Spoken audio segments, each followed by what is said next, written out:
Head tats, better duck, I'ma toast him. How we beefing, I don't even know him.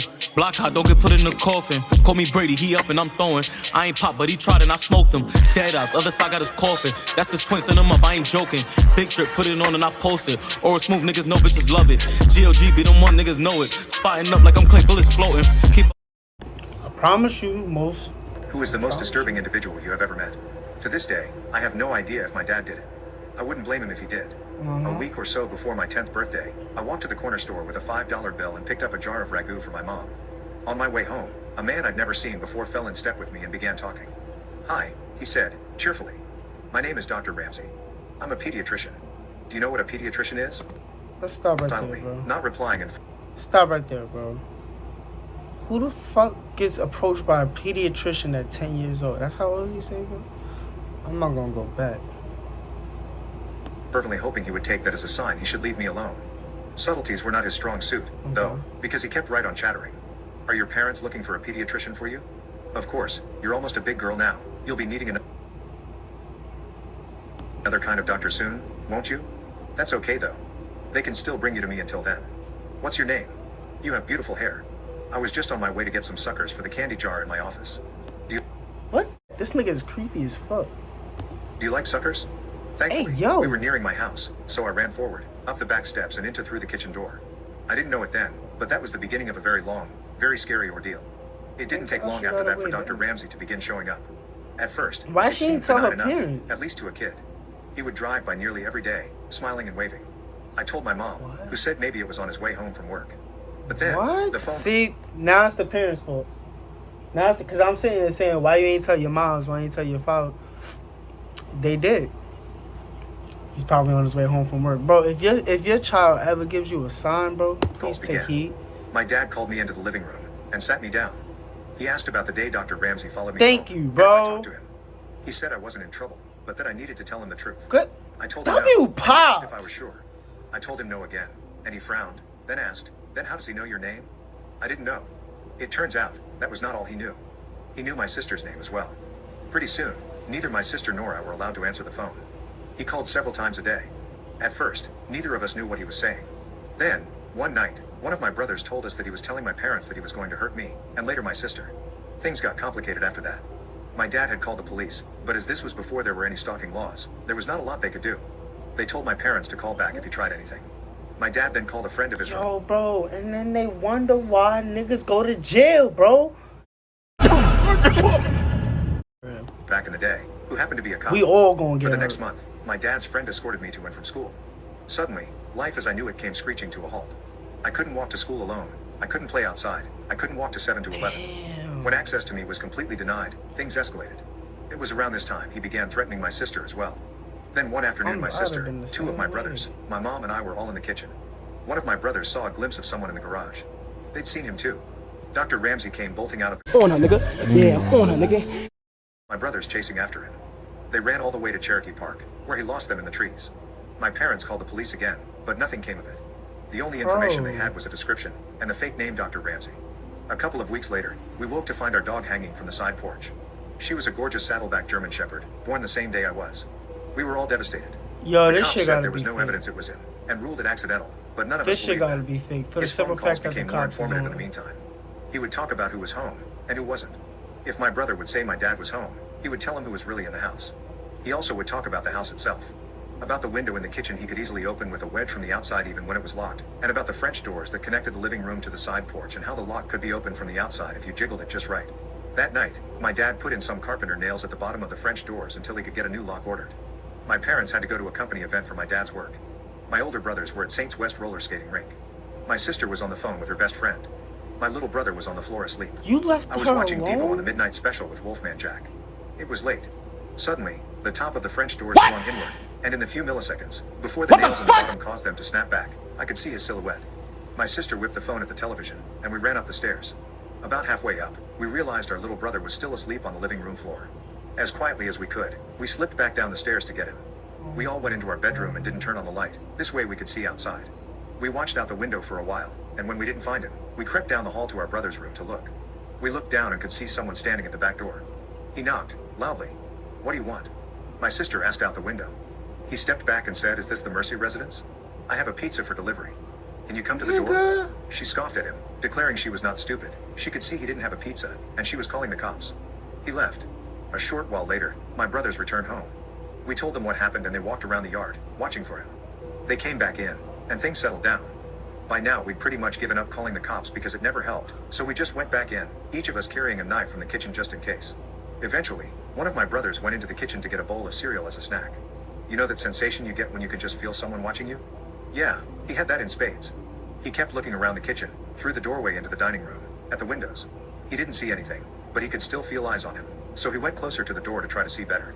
The kitchen lights were reflecting on the windows of the door, so he still couldn't see. He stepped closer, then closer again, until he was right up to the door, then cupped his hands on either side of his head so he could see. There on the other side of the window pane was Dr. Ramsey, smiling back at him. He turned to yell for my older brothers, and when he looked back again, he was gone. They went out again to look for him, but didn't see him. The next night we were at the table playing Crazy Eights, and my brother was restless. My sister asked him what's wrong, and he said he always felt like any minute now Dr. Ramsey could show up. Almost immediately after he finished his sentence, we all heard boom, boom, boom, on the window right behind him. Bro. I don't understand. I don't understand. I don't understand, bitch. I don't understand. In the chaos, the two eldest ran out, but he was already gone. A couple of weeks later, I was at school and we were outside on the playground during recess. I was swinging upside down when I saw that now familiar blue Ford Galaxy cruising by, moving slowly. There he was, smiling and waving. He called my name, and I ran to the teacher and told her. The school had been told all about him, and she took me inside right away and called my mom. That same day my mom had gotten a call from the school office asking her to verify that my dad was picking me up, as he'd called to say he was on his way. He wasn't. Not long after that, I woke up one night, thirsty. I went down to the kitchen for a drink and there, sitting alone in the dark, was my dad. On the table, he had his 9mm. He was tired of the police waiting until Dr. Ramsey tried something. He was tired of his children being terrorized. He was tired of being afraid he left for work that something would happen to us while he was gone. Yeah, Pops. Watching, before he sent me back to bed. As suddenly as it began, it was over. He had vanished from our lives. The phone calls, the drive-by with the creepy waves, everything. For a long time, during and after the Dr. Ramsey days, I would have a recurring nightmare in which I would wake up to find him standing over me as I slept. It took a long time before I felt like a kid again. I found out years later that when he was calling, Dr. Ramsey would tell my parents that he was going to abuse and hurt me and my sister, and that there was nothing they could do about it. I don't know what happened to him when he disappeared.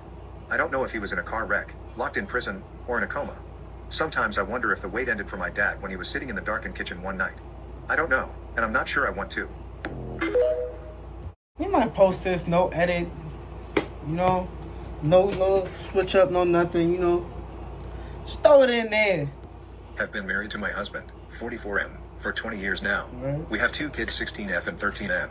Right. My husband is what I would consider a high earner by middle class standards. Sounds 10 like a years great ago, life. and by complete coincidence, I found out that my husband has been cheating on me, with men, going back as far as before we got married. We I gotta stop speaking on shit before I live in a small town in the south of the USA. Him coming out as gay will have consequences within the community. I believe that is the only reason he has not come out to anyone. First, here's how I found out he was cheating on me. He got sloppy, left a credit card bill, for a secret card, in the pocket of a coat. While going through it I found all the telltale signs of infidelity. Payments to a hotel in a nearby county, restaurant bills, gifts. Bro, you know how committed you have to be to have a whole secret credit card set to the side for gay shit? Only gay shit goes on this card. Whenever I want to do something that involves my butt, it goes on this card. Everything else, you know, and he makes bread. That's crazy. Flowers, protection, Uber rides. I started camping outside the hotel on days he told me he would be late, and I saw him bringing different men there. I am very good at compartmentalization and had a great poker face. Comes with growing up in an abusive household, so I was able to give myself the time to cool off, and to come up with what I should do. First thing I did was getting an STD panel, since I didn't know how safe he was with his partners. It came out negative. Then I convinced him that we should use protection. Since I was having side effects from the pill, he was okay with it. I thought long and hard, and I came up to the decision that I was not going to confront him, nor was I going to leave him. He was able to provide me a really good lifestyle, one that I would never be able to afford with my high school diploma. We had a cleaning lady, a nanny to help with the kids, regular spa days in a country club, a new car every other year, luxury family vacations every year. He was a good dad, a good partner, the cheating aside, and really good in bed. But I was not going to let him have a single guilt-free week in his life. That would be my revenge. I started small, planning great date nights for us, telling him that I felt our relationship has cooled. that I wanted the spark back. Then I would sometimes slip into conversation some tea about a cheating husband, or compliment the only gay couple we know for having the courage of being real men, who were out and proud of themselves. Subtle hints, not too obvious that he'd suspect I know. On the other hand, I would praise him as the perfect husband to anyone and everyone, especially if he was in earshot. The amount of guilt gifts I got was astounding. The man was even sending me flowers weekly. It continued the same way for years. I could literally see how much it was weighing on him. Me? Well, my parents were part of a commune with the concept of free love. I was the same. I just considered myself in an open marriage. It seems that cheating is easier to ignore if you are not that big on monogamy in the first place. And my husband was keeping me satisfied, so I felt no need to find a partner of my own. Then 4 years ago, I guess he met the love of his life. He started seeing just the one guy. I was seriously thinking of ending the whole thing, especially since I have started a business by then, and was able to bring in enough money to support myself and my kids, while maintaining my lifestyle. But then he went and introduced his side piece to us. He brought him into our house, introduced him to our kids, and that was enough for me to keep tormenting him. Apparently he was a new friend he made while golfing. He started hinting at moving to another state, coincidentally one where it would be easier for him to come out. I refused. I told him that my business was here, and I was not going to start over in another state. Also the kids have their friends and extended family here. It would be unfair to uproot them. Then he started trying to start arguments. I guess he wanted us to fight, then for me to ask for a divorce. I just stopped all those arguments in their tracks. I would just agree with whatever he said. He was right, I was wrong. And to make it up to him, how about a nice dinner at some bedroom fun time? He hated that but had to pretend he loved it. I knew from spying on his phone that doing things with me felt like cheating on his boyfriend. The audacity of this man. I also knew that his boyfriend was pressuring him to leave me almost every day. He was stuck between a rock and a hard place. He started drinking, and when it got too heavy, that was when I decided that enough was enough. I wanted to ruin his life, not his health. Also, I grew up with an alcoholic father, and did not want that for my kids. So I gathered all the evidence of his infidelity over the last 9 years. Photos with different men, conversations, his Grindr profile, everything. Then I hired a divorce attorney, and mailed the evidence to his employer. He has a morality clause in his contract, and adultery breaks it. All his relatives, including parents, as well as our church. It was like a bomb exploded. He was fired. The congregation turned on him for cheating, not for being gay. His parents wouldn't take him in after I kicked him out, and he was shamed publicly. God, I love that small town gossip mill. And the cherry on the top? His boyfriend was run out of the town, and he couldn't follow him because he wanted to fight for custody of our kids. Now almost a year later, I am a free woman. I got to keep the house, my car and my business. He got 75% of the retirement and investments accounts, but he won't be paying alimony. I got full custody. He got visitations. I also got child support. He had to move 6 hours away to find a new job. Couldn't put the last job he worked at his whole life as a reference. His relationship with his family is rocky. His reputation in town is ruined. The love of his life left him for good, and my kids only tolerate him because I did my best to shield them, and to tell them that he is still a good father to them. I also made sure to treat him politely, never talked bad about him, and had a lengthy talk about how their father being gay is okay, it's who he is and that it was not his fault, that the only wrong thing he did was hiding it from me. So I guess the results of his lengthy history of cheating was years of guilt followed by a ruined life. To me that sounds like the perfect revenge.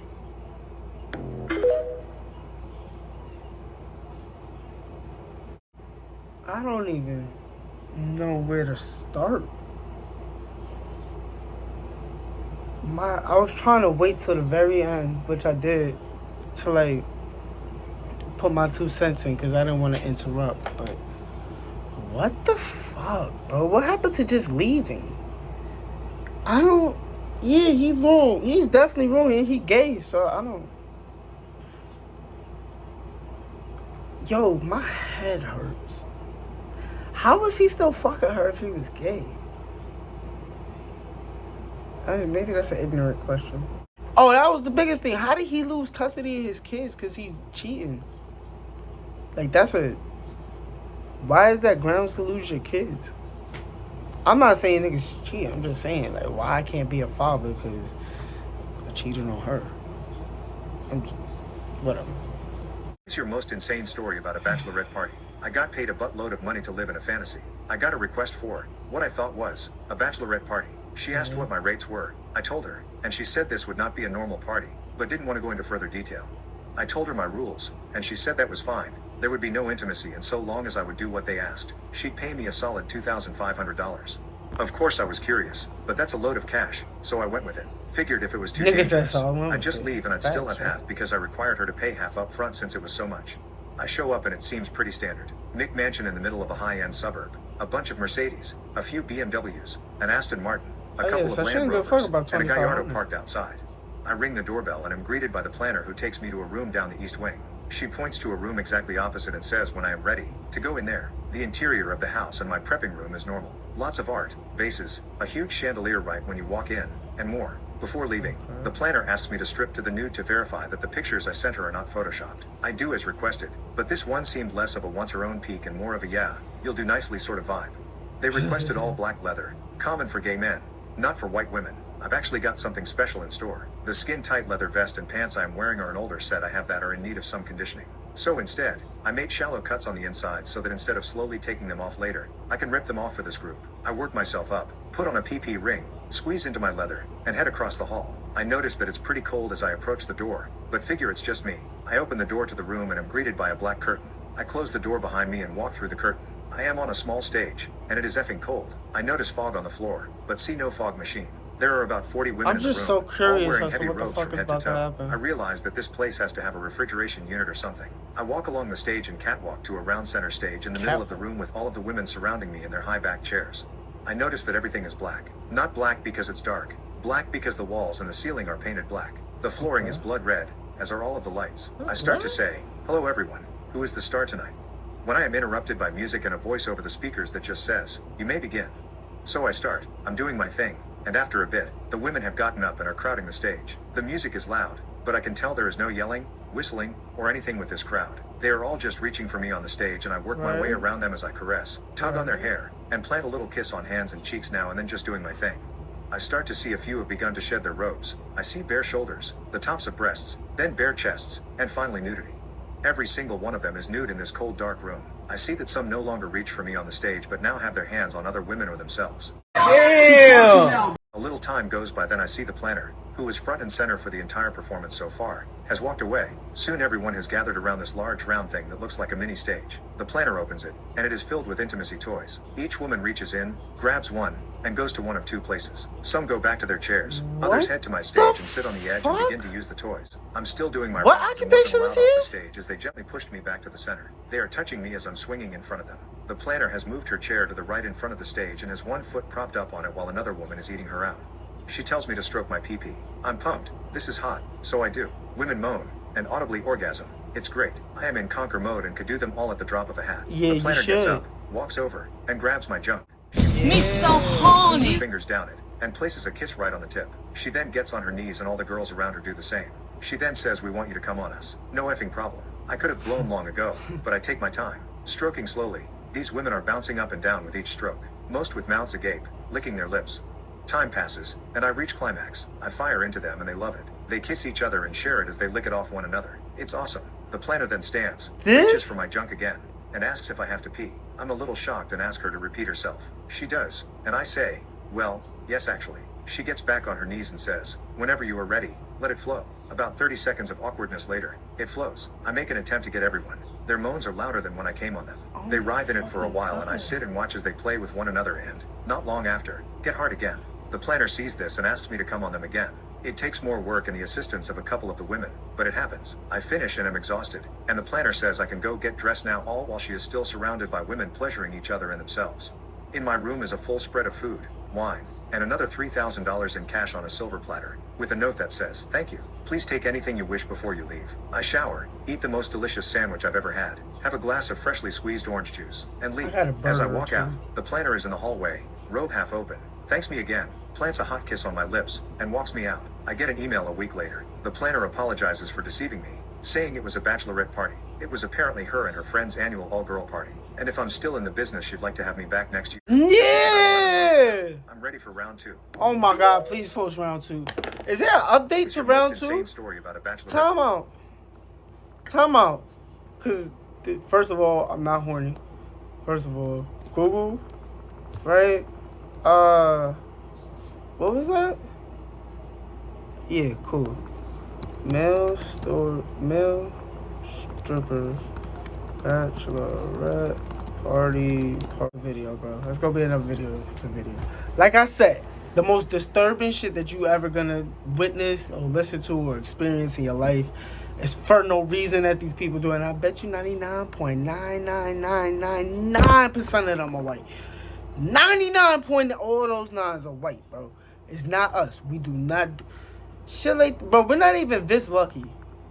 And black, you think a black female is gonna get pissed on? Head tats, better duck, I'ma toast him. How we beefing, I don't even know him. Block hot, don't get put in the coffin. Call me Brady, he up and I'm throwing. I ain't pop, but he tried and I